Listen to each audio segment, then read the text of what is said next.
Bueno, ¿qué tal? Volvemos. Retomamos un poquito lo que estábamos viendo hace un momento de hipótesis. Decidí hacer 2 videos más cortitos para que no se haga tan tediosa la explicación, siendo que, bueno, que son temas que son densos, ¿no? Porque no estamos hablando sobre algo tan concreto, sino que estamos dando ejemplos sobre un procedimiento, sobre una forma de hacer. Entonces, bueno, me pareció mejor dividirlo en 2.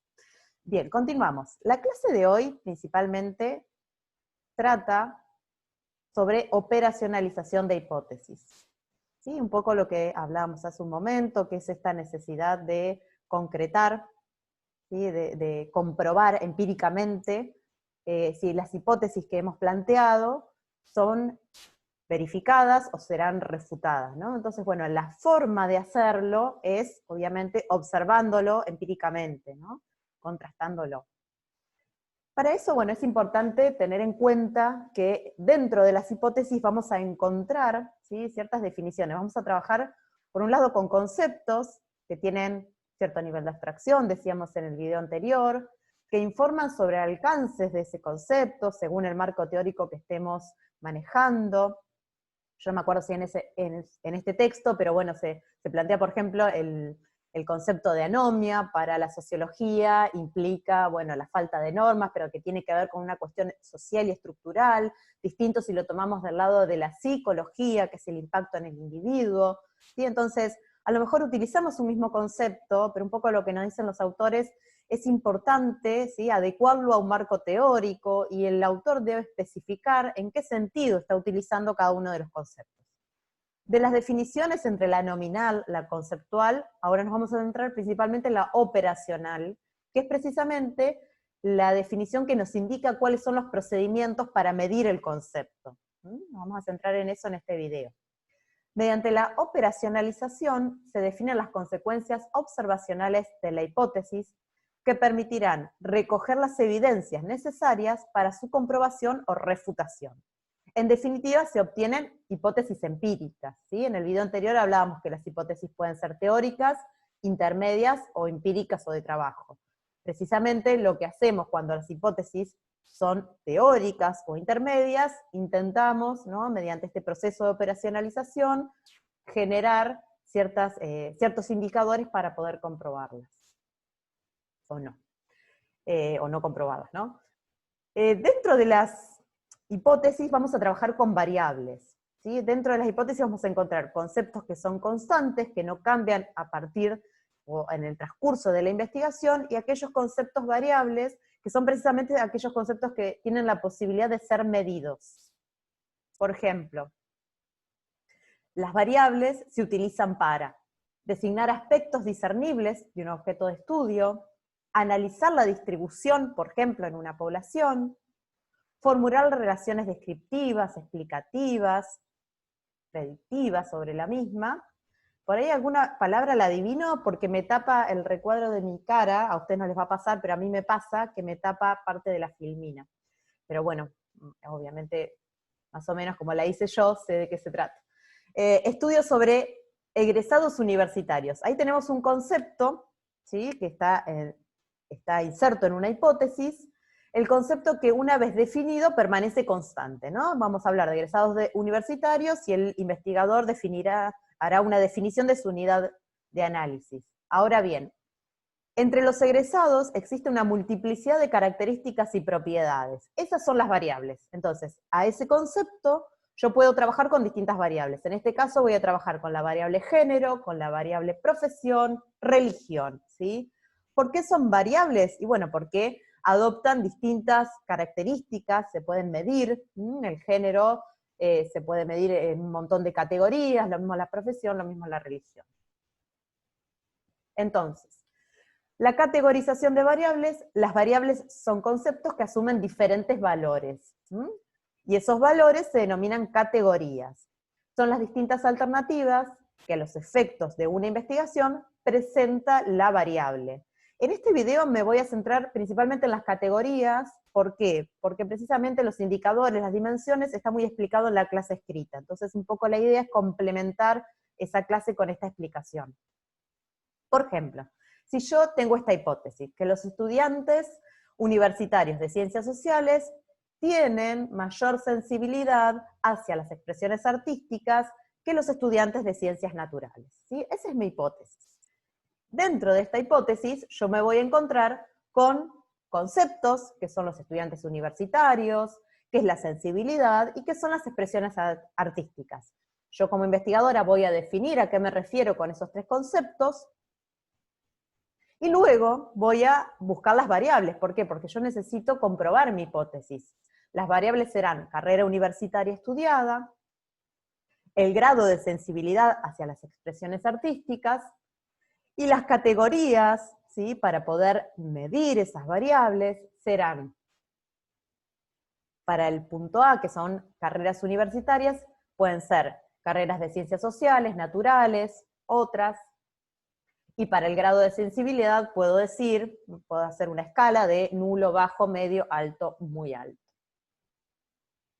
Ahora bien, vamos a ver de qué manera se construyen esas categorías, ¿sí? ¿Qué cosas tengo que tener en cuenta a la hora de construir mis categorías? Primero, el principio de exhaustividad y el principio de exclusividad. ¿Qué significa que mis categorías deben ser exhaustivas? Significa que no puedo dejar nada fuera, ¿sí? Si yo digo, por ejemplo, estoy evaluando profesiones y pongo dentro de mis categorías médico, abogado, contador, psicólogo, estoy dejando varias profesiones afuera. Pero la realidad es que si enumero todas las profesiones que existen, no termino más. Entonces, ¿qué estrategia utilizo? Voy a nombrar las más frecuentes, las más comunes, y voy a completar, para poder cumplir con ese criterio de exhaustividad, con categorías residuales. Por ejemplo, con otros, ¿sí? Con el criterio o el principio de exclusividad significa que una persona no puede encontrarse en forma simultánea en dos categorías, ¿sí? Si yo, por ejemplo, tengo las categorías de edad de 25 a 30, de 30 a 40, de 40 a 50, si yo tengo 30 o tengo 40, tengo dos categorías posibles para tildar. Entonces, ¿qué sucede? Tengo que plantearlas de determinada manera que sean exclusivas, que la persona que va a llenar esas categorías se dé cuenta que puede solamente ubicarse en una de esas categorías. Entonces, para corregir ese ejercicio serían edad de 20 a 25, de 26 a 30, de 31 a 40, de 41 más. Entonces, de esa manera puedo responder a estos dos principios, de exclusividad y exhaustividad. ¿Qué otras cosas tengo que tener en cuenta? El grado de discriminación deseado para estudiar a la población en cuestión, ¿sí? Según el objetivo que me planteé en la investigación, veré si las categorías deben ser mayor cantidad, más específicas, o puedo hacer una generalidad. El tamaño del universo de la muestra, ¿sí? Si tengo una muestra muy reducida, no puedo trabajar con muchas categorías, porque siempre me van a quedar muchas vacías, ¿no? Y eso va a alterar el resultado de mi investigación. Cuando se clasifican opiniones o actitudes, es conveniente que el número de categorías sea impar, ¿sí? Esto es importante porque un poco la idea es registrar las opciones medias y que no sea tendenciosa mi pregunta. Si yo pregunto qué les pareció determinada, no sé, película, por decir cualquier cosa, y pongo excelente, muy buena, buena, regular, mala. Bueno, evidentemente tengo más categorías positivas que negativas, ¿no? Entonces, siempre que planteo, que es también la que viene, me parece, siempre que planteo opiniones o actitudes, tiene que ser impar, para poder rescatar estas opiniones medias, ¿sí? Por ejemplo, el regular, la persona que no está decidida sobre su opinión, y equilibrar categorías positivas y negativas por igual, ¿no? Para que no sea tendenciosa mi indagación. La linealidad del continuo, ¿sí? Es importante que yo mida lo mismo. Si yo mido el clima laboral y pongo muy conflictivo, bueno, poco agresivo, participativo, por ejemplo, estoy midiendo cosas distintas. Entonces yo tengo que tener un mismo criterio y a la hora de construir mis categorías debo estar midiendo lo mismo. Entonces, bueno, será muy bueno, bueno, regular, malo, muy malo. Si voy a medir la participación, muy participativo, poco participativo, ¿sí? ¿Se entiende? La idea es que esté midiendo lo mismo, eso significa linealidad del continuo. adaptación al contexto sociocultural. Acá un poco los autores plantean el ejemplo del concepto de estar casado, ¿no? Es distinto, también esto va en sintonía con el siguiente, que es el objetivo o necesidad de la investigación, están relacionados.